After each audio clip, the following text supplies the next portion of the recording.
I'll be walking you through the rest of the process. I will also list all the supplies and cost breakdown as I go.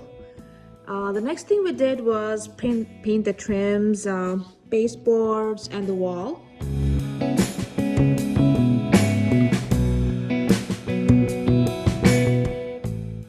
I hated the green tiles and I wanted something quick and cost-effective makeover. So I opted for stenciling and went with the Jewel stencil from Cutting Edge Stencil, and I'm pretty happy with the results. It looks much brighter. The prepping process for tile stencil is similar to the process for painting the trims. Scrubbed clean, used deglosser, sander, and 2 coats of primer. So this is what the tile looks like up close now. So for the base color, I used chalk paint in Everlasting, and for the stencil color, I used chalk paint in Relic. So after the tiles were primed and dry, I applied 2 coats of the this Everlasting chalk paint with a roller and lightly sanded in between. Here's another tip: when you're in between same color coats, put the roller or brush in a plastic bag or a Ziploc bag, tie it with a rubber band, and keep it in the fridge. This way the roller or brush will stay fresh until you apply the next coat. I'm just going to pretend this to be my tile stencil for the demonstration. So to stencil this section of the fireplace, I use the spray adhesive to hold the stencil in place. So you just spray the adhesive at the back of the stencil and then stick it to the wall and apply your top coat over. So after the base color dries, the tile is ready for stenciling with this color. So I'm going to talk about things you need to pay attention while applying the stencil color. So let's keep the stencil in place. Load the paint evenly into the foam roller and remove the excess on a paper towel. And next is to apply it to the stencil lightly. Do not put too much pressure, otherwise it'll bleed and you will need to deal with a lot of touch-ups later. So once the stencil is done in this tile, I skipped this tile, and went to the another one because I didn't want to mess up the freshly painted tile. My tile size is 12 by 12 inches. So I first completed stenciling these 2 sizes, and then only went to the other sizes here because I had to cut the stencil and stencil this section. Okay, we've come to the last step in the process, which is applying the top coat. I applied 3 coats of this protective coat with the foam roller. Okay, so current situation, there isn't a lot of traffic in this area like bathroom or hallway tiles, but there are some minor damages like this one. I mean, these were done when we hired out to take down the mirrors that was over here. So besides that, they've held great, I would say.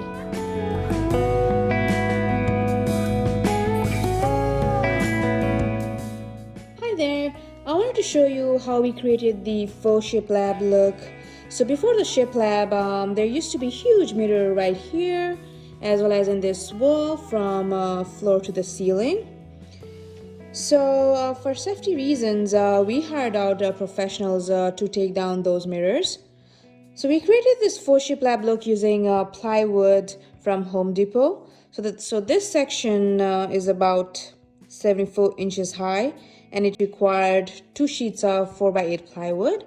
So we had we had Home Depot cut into 7-inch strips, right? These planks right here, and the last strip was around 3.75 inches.